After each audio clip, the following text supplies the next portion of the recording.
There are thousands of great mountain bike products out there, and we're lucky enough to get to ride a whole bunch of them.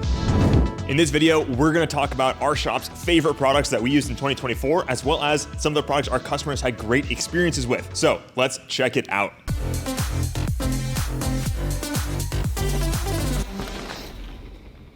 What's up, guys? I'm Mike. And I'm Tor. And it's the end of 2024. It was a good year for mountain bike parts and components and mountain bikes in general. We had some new components come out that are totally new and like new designs that actually make a big difference. And then also some really cool incremental changes to some already exciting products that we liked riding in the past. And so yeah, in this video, we're gonna talk about some of the mountain bike components that we've had a really good experience riding and some of our favorites. Also some of the favorites of the staff here, and also some things that just sell really well and we see good positive feedback from our customers on. Tor, what do you think we should kind of start with? Well, there's a whole bunch of types of products to cover that we're really excited about in 2024. So we're going to break it up into three main categories. Number one, things that squish. Number two, things that spin. And number three, things that are just bolted in place and don't move on your bike. So let's just start it out with things that squish. Mike, I know that you have some things on your Levo that you're really excited about, so let's get it in here. All right, this is the Levo that we just featured in our last video, and in that video, it was a stock build. That was like the whole story, and now things have changed very quickly. We've got some new components, some new suspension, some new bars, new seat post. Mike, what's going on here? If you want to check out the video that Tor was talking about, we did a stock build and a custom build with his bike and my bike. You can check that out by clicking up here. But yeah, basically this did start life as a stock specialized Levo, and I did some upgrades to it because I had these parts from my other bike, which is a Stump Jumper Evo, used the same fork and same shock. So I put it on this bike to kind of see how it does, because I wanted to give our customers some comparisons on suspension, how it relates to e-bikes and regular bikes, how it rides, etc. So yeah, this is my Levo, and I've got what is my favorite thing of 2024. It's not one item, it's actually the combination of the fork and the shock. We've got the Fox Factory 38 with the Grip X2 damper and the Fox Factory Float X2 rear shock. These things together just do everything that I want my suspension to do in my head. So I think it, and it actually comes to reality with this stuff. There's nothing that I feel like I'm leaving on the table by not using something else. And disclaimer, there are lots of other things out there that I haven't ridden. There's probably a couple of very expensive boutique forks that rival the feeling of this stuff. But I just do not feel like I have to upgrade or spend any more money over this Fox stuff. It just does everything very perfectly. No pun intended, it just floats through everything, and it feels incredible on this heavy e-bike and also on my regular Stump Jumper Evo. I've had this stuff on both of these bikes, and the weight basically didn't make any difference. I thought the bike actually really came to life with the 38. This thing came stock with a Fox 36 Rhythm, and man, I threw that 38 on there, and it was like a night and day difference, especially when you've got a 20-pound motor kind of pushing more weight towards the front of the fork. So that's something that I was really happy about. And let's kind of segue really quickly into the things that spin. These tires. Schwalbe Radial Tires are incredible. You rode them before I did, and some other people here rode them before Tor did, and each person like hyped up the next person to ride them. By the time that I got this on here, I only have it as a front, so I'm comparing it with the radial front Magic Mary and a standard casing Magic Mary in the rear, and it is a very noticeable difference. I have to run a couple pounds of pressure over what I normally run because it conforms so much to every bump on the trail. This is a new product that actually does something new. Tor, would you agree? Yeah, absolutely. I've spent a lot of time on the Schwalbe Alberts now, and man, I have to say, like, even from the first ride, I was very surprised at how different they felt to just your standard bias ply tire. And yeah, like Mike said, you just run a few extra pounds of pressure, and it's this odd feeling where it feels like when you hit a bump, it feels like you have a lot of air in your tire, and so it feels like you'd expect your tire to lose traction, but it just doesn't.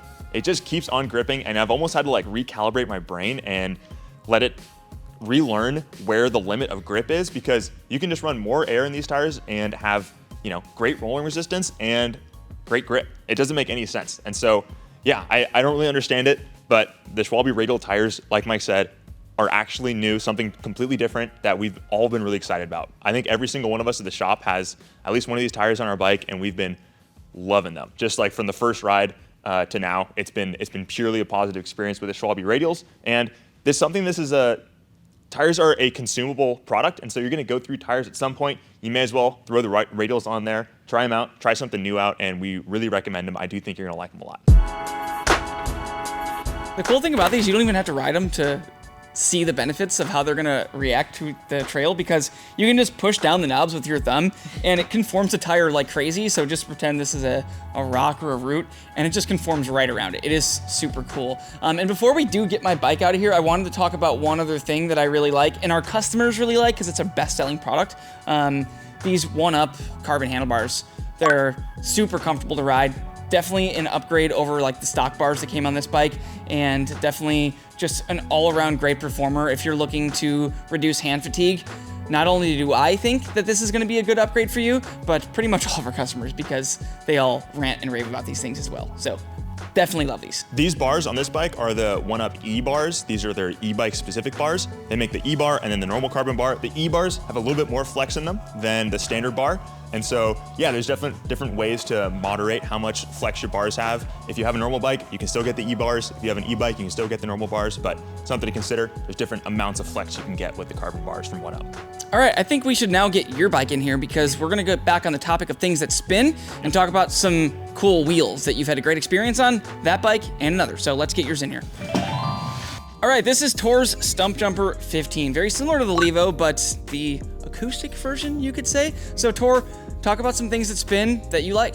Something that I like is the Reserve wheels. Reserve is a brand that started off as like an in-house Santa Cruz product and now has kind of blossomed into its own thing. And these Reserve HD 30 wheels have been amazing. These are carbon, right? Exactly. These are the carbon wheels. They come in, it's interesting. The HD30s, there's a carbon version and an aluminum version. These are the carbon ones. And what I like about these more than anything is that I haven't had to tension them or true them once in like the 3 months that I've had them. 95% of the wheels that I've ever had, I've had to take a spoke wrench to them every couple weeks. You know, there's gonna be a loose spoke here or there, or it's a little out of true. These just haven't had that issue. I was nervous about it because they're 28 spoke, and usually I like to run 32 spokes just to have a little more, I don't know, just depend on them a little more. But dude, these have been bomb-proof. I haven't had to touch them, put them in the tuning stand once, and for that, like that's everything I need in a wheel set. I just want something that I can rely on, and I never have to worry about it just like failing on me on the trail. And so yeah, these have been fantastic for that. I can vouch for that because being around Tor at the shop a lot, his wheels are generally in the tuning stand all the time. I haven't seen these in the tuning stand once, which speaks volumes for how tough these things are, because this guy rides hard and is definitely really hard on wheels. In these wheels, you mentioned that there's another little part that you like that are also from Reserve, right? Yeah, exactly. That's the Fillmore valve. And this isn't something that's gonna like change how your bike rides or anything like that. This is something that's just kind of nice, you know? The Presta valve has been around for, I don't know, maybe a million years now. And so Reserve has redesigned it, and it's got higher flow, it's easier to seat your tires, you can like drop pressure really quickly, and it's just a nicer design. It's not something, like I said, that's gonna make or break how your bike rides, but if you're looking to, you know, upgrade your bike and make it a little bit nicer to air up your tires every time you go for a ride, this is a great way to do it. What about the wheels on your downhill bike? I heard you love those things too. Yeah, staying on the topic of things that spin, those DT Swiss FR541 rims, dude, they are the real deal, man. I have spent a whole summer of downhill racing on those wheels, and they have never left me high and dry in a race run, or really ever. I haven't broken any of them, and I gotta say, I've broken a lot of wheels, and those FR541s are the real deal. I know that there's a lot of people out there who swear by them, and I'm one of them. I think if you're looking for the burliest aluminum wheel set you can get, the DT Swiss FR541 is not the easiest name to say, but it is something that you can trust, and I would super recommend for anyone who's charging hard and just needs something they can depend on. Cool. Now we talked about the handlebars on the Levo. We do have some sweet handlebars here from Tenet. We did bring them on as a brand that we sell here with their pedals and their bars and stems. I think you've been loving that stuff too? Yep. Yeah, I think now we're officially in the category of things that are bolted in place and don't move. These are the Tenet Bodem handlebars in their silver colorway. And I gotta say, handlebars for me, as long as they're the right rise, I like a high rise 30 to 40 mil rise bar, which these are 40 mil rise. I'm not the pickiest, you know? I want them to look good and put my hands in the right spot. These definitely look good. That's what I'm saying, man. These look phenomenal. They're flashy, and they put my hands right where I want them, and they haven't broken, and I don't think they ever will. They've got a phenomenal finish on them, and they're locally made. So yeah, Tenet components, I haven't had a bad experience with them, and they're really comfortable bars, and I get a lot of compliments on them. Also, our customers really like them. They're just some kind of a niche brand that has a headquarters here in Bellingham. So all the stuff is designed, and most of it's actually made in the USA, which is really cool. Now, how do you actually hold on to those bars? I hold onto those bars with rubber wrapped around them at the ends, and that's another thing that I'm really stoked on is the ODI Longneck Grips. And these grips actually come in 2 different variations. These are the lock-ons, and then there's also the push-on variation, which I have on my downhill bike. Between the two, I prefer the push-ons because there's a little bit more rubber between your hand and the metal handlebar, and that takes away a little bit more of the vibrations, saves your hands from fatiguing. It's only kind of a pain in the butt when you want to install them or remove them because you have to like either spray your bar with hairspray or air compressor or just jam them on there. They're kind of a pain in the butt. And then to hold them in place, I use like a little bit of thin wire to wrap around it, tie them off, and it's perfect. I don't notice the wire at all, and they don't move, and yeah, they're great. They're also a little more affordable than the standard lock-on grips, and so yeah, the push-on ODI Longneck Grips have been a standout for me and saving my hands when I'm racing downhill. Yeah, and I used to run these things on my BMX bike for as long as I can remember. They were like the quintessential BMX grip, and it's so cool like going around the shop and seeing multiple people here running them on their bikes. They also sell really well, super comfortable. I think I'm actually gonna switch to these soon just because I haven't ridden them in a long time. They're still on my BMX bike that is just collecting dust, so it'll be fun to bring back some nostalgia with those grips, but they are really good performers, really grippy rubber and super simple. So all right, enough about us. Let's go grab someone else from the shop. We're gonna grab Chris from sales and customer service and see what he loves this year. Let's go.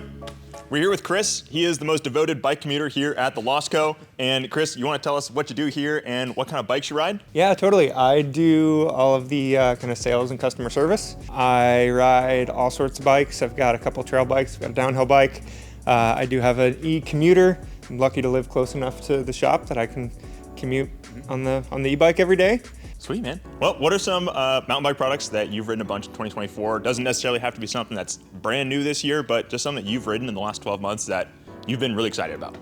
I would say probably the 2 products that I've been most stoked on this year would be my new Vivid Air shock and my DB8 brakes that I put on both my Trek Slash and my Top Fuel, so my like enduro bike and my kind of downcountry trail bike. So on those bikes, before you put the DB8s on, you had the TRP DHR Evos. Mm-hmm. Moving from the TRPs to the DB8s, I know a lot of people would see it. Potentially it's a downgrade. But you don't see it that way, so explain yourself. Nothing against the TRPs, they were great brakes, but I had them for 2 or 3 years and I rode them a lot. I don't know, I was ready for something fresh. I like having kind of a lot of the same stuff on those 2 bikes, so I can swap things back and forth, like just one set of brake pads to worry about. And then I've got codes on my downhill bike. The DB8s, they take the same brake pads as the codes, so good consistency there. They're not the most adjustable brakes in the world. They don't really have any adjustments on them, but they are plenty powerful. They were really easy to get set up. I haven't had to bleed them yet. I've been riding them maybe 6 months at this point on both those bikes. And again, plenty of power, like simple, low maintenance, and they're cheap, which like they're a lot cheaper than a lot of other brakes for comparable amounts of power. You're really just kind of giving up some adjustability, and for me that wasn't that big of a deal. Totally, yeah. As far as bang for your buck goes, with some mountain bike brakes, it's hard to beat the DB8s. They, like Chris said, they're powerful and they're simple and they just work. That's all you really want from brakes. Yeah, exactly. Yeah, and you also mentioned the Vivid Air shock. You put that on your Trek Slash, your pedal bike. Yeah. Big pedal bike. Yeah, what do you think of that shock? It's been great. I mean, it's cliche, but it really, to me, I've ridden a fair amount of shocks, and that one is like the plushness, the suppleness of a coil shock in an air shock with all the adjustability that comes with that. I really liked the adjustable HBO feature. First time I rode it, I took it to the bike park and so got a bunch of chairlift laps on it to kind of get it dialed in. Started with that HBO all the way open, my regular 30% sag, and then just kind of dialed it up a little bit. I think I ended up kind of halfway on the adjustment range on the HBO to end up like, and now I haven't felt the bottom out in close to a year. I've been riding that. As an extra bonus, like you said, Tor, I've got a Trek Slash, which comes with, a lot of the slashes come with a kind of proprietary Trek through shaft shock, which would require some special hardware to swap to a regular shock. It's not the end of the world, like you can get that hardware from Trek, but they do make a Slash specific Vivid, that comes with those kind of custom hard to get adapters, which ends up like the Slash specific Vivid is an extra like $30 or something, but it saves you like $50 in hardware and a bunch of hassle just because it comes with everything you need. And so yeah, I'm stoked on it. Great. And not only that, it comes with a custom tune that's made specifically for the Slash, so probably helps it feel super buttery and yeah, sweet. Well, those are Chris's 2 favorite products: the Vivid Air and the DB8 from SRAM. Thanks, Chris. Yeah. All right, we got Mike back here, and we've got a few more things that we want to talk about before we let you go. And first things first, we're going to talk about some brakes. The Mavens, they came out about a year ago now, is that right? About a year ago now, I would say, and I think things got off to a rocky start. We noticed that some of the initial runs of the levers were very tight feeling, and they were kind of hard to pull, and so we thought that the force required to pull the lever was not for everybody. However, I do think it was limited to the pre-proto or like the initial production run of these things because they feel fine. Like every other brake that we feel fine. My Levo has the SRAM Maven Bronze on there, and they feel just like codes for the lever pull, but they have an insane amount of power. Like these are a huge step up from like things like the Code R. They are on a next level for power and every other aspect of a brake that you could ever ask for. Some folks here have the Maven Silvers. They feel great. And Tor, you still have those first run of the Maven Ultimates with the red caliper. And yeah, they're just still a little stiff, but we just wanted to give these guys another recommendation. These brakes grew on us very quickly once we felt some others, and they just feel excellent. They're so powerful. Yeah, seriously, if you're looking for just the most braking power that you can get, it's kind of a no competition. The Mavens have the most braking power of any mountain bike brake that we've tried. So maybe the trick stuff Maximas have more, but realistically, those are like 8 times the price, and you probably can't even get them. So yeah, the SRAM Mavens with the HS2 rotors, can't beat them right now. Those are the most powerful brakes. Speaking of the HS2 rotors, these things sell really well because they are just a great rotor. I mean, not the most exciting thing to talk about, but it's a 2mm thick rotor, definitely a good step up from the previous center lines. And these things were basically the benchmark rotor that we use for all of our brake testing. I think Tor got along with them very well. They work with many different types of brakes, and they're affordable. They just work great. They stay true, and they have a really firm feeling with the thick, with their 2mm thickness. So yeah, the SRAM brakes have been crushing it lately, which is good. Now on to some other honorable mentions that spin. Yes, we are really excited about those new radials because they are totally new and actually make such a massive difference that we like fall in love with those things very quickly. But there are some other great honorable mentions that people really love, including us. And first up, let's just cover the High Roller 3 because it's such a simple looking tire that just does exactly what it's supposed to do. Yeah, this tire came out this summer at Crankworks, and right away I threw this tire on front and rear, and I have to say I got great performance in a variety of conditions, in tracks that had a lot of varied terrain, where there would be really hard bike bar corners and then some fresh cut loamy stuff, and you needed a tire that would be able to kind of do it both as well as everything in between. The High Roller was that tire for me this summer, and I have to say that a lot of people who ride in a wide variety of different soil types and different, sometimes it's dry, sometimes it's wet, and you need a tire that is able to just handle all of it. The High Roller is exactly that. And so it also comes in sticky rubber with, super heavy duty casing and also slightly lighter duty casing. And so, yeah, I think the High Roller, it's a great tire for a lot of people in a lot of different conditions. And for that, it gets an honorable mention for 2024. And moving over to another brand, similar pattern, but also their other patterns are very, very popular, Continental. Let's talk about selling like hotcakes. Continental sells like hotcakes. We sell a ton of these things, and like Tor said earlier, tires are consumables, which means when you buy these things, you're gonna wear through them, and then you're gonna have to kind of make the decision on which ones to buy next to replace them.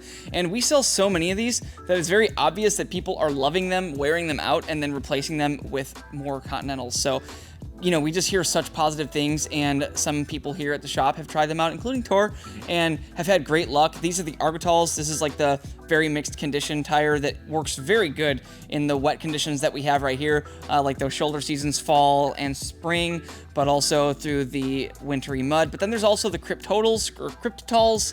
Sounds like a prescription drug, we know, but they've been prescribed for many different types of terrain as well, and they just work. People like those things. Would you agree? Yeah, absolutely. And something I've noticed about the Continentals is it feels like they last a little bit longer than some alternatives. I raced them a little bit this summer and they lasted me like 3 races rather than most tires. I'll do 1 or 2 races and then, move on to something else. But yeah, the Continentals, they lasted longer than I really expected them to. And that's something that, if you're looking for value in a tire, they're a little bit cheaper and they last a bit longer. And so, yeah, hard to knock the Continentals for that. Must be why people keep running them. Yeah, seriously.